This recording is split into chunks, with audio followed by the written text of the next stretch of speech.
Cabinet విస్తరణకు line clear అయినట్లు తెలుస్తోంది. కేబినెట్ లోకి ఎస్సీ, ఎస్సీ, ఎస్టీ, బీసీ, ఓసీల నుంచి ఒకరు చొప్పున కొత్తగా 4గురికి రాష్ట్ర కేబినెట్ లో చోటు ఇవ్వనున్నట్లు తెలుస్తోంది. ఇందుకోసం 7గురి పేర్లు పరిశీలిస్తున్నట్లు సమాచారం. దీనిపై నిన్న రాహుల్ గాంధీతో కేసీ వేణుగోపాల్, మహేష్ కుమార్ గౌడ్ చర్చించారు. మంత్రివర్గ విస్తరణ పీసీసీ కార్యవర్గాన్ని నిన్న ఖరారు చేయాల్సి ఉండగా కాంగ్రెస్ చీఫ్ మల్లికార్జున ఖర్గే అందుబాటులో లేకపోవడంతో వాయిదా పడినట్లు తెలుస్తోంది. రైట్, ఇక దీనికి సంబంధించి మరిన్ని డీటెయిల్స్ మా కరెస్పాండెంట్ శ్రీకాంత్ అందిస్తారు. శ్రీకాంత్,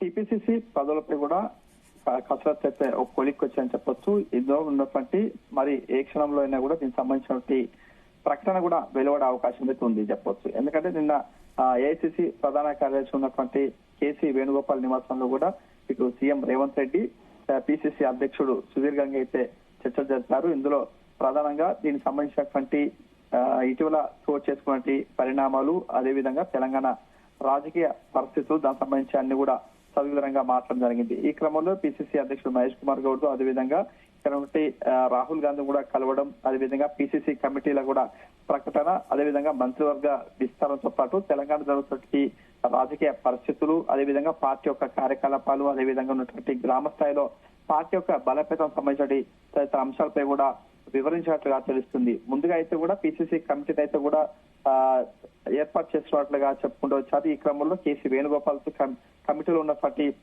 సంఖ్యను కుదించాలంటూ కూడా సూచించినట్టుగా సమాచారం అవుతుంది. ఈ క్రమంలో రాహుల్ గాంధీ ఆమోదిస్తే ఇటు ఉన్నటువంటి తెలంగాణ ముఖ్యమంత్రి రేవంత్ రెడ్డితో పాటు పిసిసి అధ్యక్షుడు మహేష్ కుమార్ గౌడ్ అభిష్టం మేరకు కూడా పిసిసి సంబంధించినటువంటి ఆమోదం కూడా లభించినట్లుగా కాంగ్రెస్ వర్గానికి అయితే సమాచారం వస్తుంది. ఈ క్రమంలో రాహుల్ గాంధీని కలిసిన తర్వాత ఢిల్లీలో ఉన్నటువంటి సీఎం అధికారిక నివాసంలో ఇటు రేవంత్ రెడ్డితో పాటు మహేష్ కుమార్ వీరు కూడా భేటీ కావడం జరిగింది. సుమారుగా వీళ్ళు 50 నిమిషాల పైగా కూడా రాహుల్ గాంధీతో భేటీ అయినట్లుగా, అదేవిధంగా తెలంగాణ సంబంధించిన అంశాలపై కూడా చర్చలు అయితే జరిగాయని చెప్పొచ్చు. ఈ క్రమంలో ఇటు మహేష్ కుమార్ గౌడ్ అదేవిధంగా కేసీ వేణుగోపాల్ నివాసానికి వెళ్లి అక్కడ ఉన్నటువంటి సమావేశం అయిన నేపథ్యంలో పిసిసి కమిటీలపై కూడా కసరత్తు ఒక కొలిక్కి వచ్చినట్టుగా తెలుస్తుంది. ఈ క్రమంలో ఇప్పుడు ఎప్పుడు ఏ క్షణంలో అయినా కూడా పిసిసి సంబంధించిన కార్యవర్గం, అదేవిధంగా ఏఐసీసీ సంబంధించిన వర్గాల నుంచి కూడా ప్రకటన వెలువడే అవకాశం ఉన్నట్టుగా తెలుస్తుంది. అదేవిధంగా పిసిసి కమిటీలో ఉన్నటువంటి సామాజిక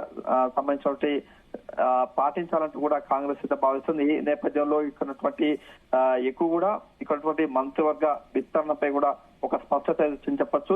జూన్ మొదటి వారంలో కూడా దీనికి సంబంధించిన ముందుగా అయితే కూడా రావాలని అయితే భావించారు. కానీ ఇక్కడ మల్లికార్జున ఖార్గే లేకపోవడంతో కూడా ఇది కాస్త ఆలస్యంగా వెలువడే అవకాశం ఉంటుంది. కాబట్టి పిసిసి సంబంధించినటువంటి మంత్రివర్గ విస్తరణ మాత్రం మరి కొద్ది రోజుల్లో కూడా దీనికి ఫైనల్ అయ్యే అవకాశం అయితే కనిపిస్తుంది. ఇందులో ప్రధానంగా ఎక్కువ కూడా బీసీలకు ప్రాధాన్యత కల్పించాలంటూ కూడా పిసిసి అధ్యక్షుడు మహేష్ కుమార్ గౌడ్ అయితే కూడా చెప్పడం జరిగింది. అదేవిధంగా తెలంగాణ సంబంధించిన అంశాలు, అదేవిధంగా రాహుల్ గాంధీ దృష్టికి తీసుకెళ్లినట్లుగా అయితే వీరైతే మీడియాకి అయితే చెప్పడం జరిగింది. అదేవిధంగా ఇక్కడ రెడ్డి, అదేవిధంగా ఎస్సీ, మాదిగా, ఎస్టీ, లంబాడ మైనారిటీల వర్గాల నుంచి కూడా ఒక్కొక్కరు చొప్పున కూడా 4గురు కార్యనిర్వాహక అధ్యక్షులుగా తీసుకోవాలంటూ కూడా గతంలో నిర్వహించిన విషయం తెలిసిందే. అయితే దానికి సంబంధించిన రెడ్డి సామాజిక వర్గం నుంచి కూడా ఇటు ఖైరతాబాద్ నుంచి డిసిసి అధ్యక్షుడి పేర్లు, అదేవిధంగా ఇటు ఎమ్మెల్యే నాయన్ రాజేందర్ పేర్లు కూడా ప్రధానంగా పరిశీలనలోకి అయితే వస్తాయి. అదేవైపు ఇక్కడ సీఎం రేవంత్ రెడ్డి సూచన మేరకు అయితే కూడా పేరైతే కూడా ఖరారైనట్లుగా తెలుస్తుంది చెప్పవచ్చు. అదేవిధంగా ఇక్కడ మిగతా సంబంధించిన వారంతా కూడా ప్రస్తుతానికైతే కూడా పోటీలో కూడా నిలబడ్డారని చెప్పవచ్చు. రైట్ శ్రీకాంత్.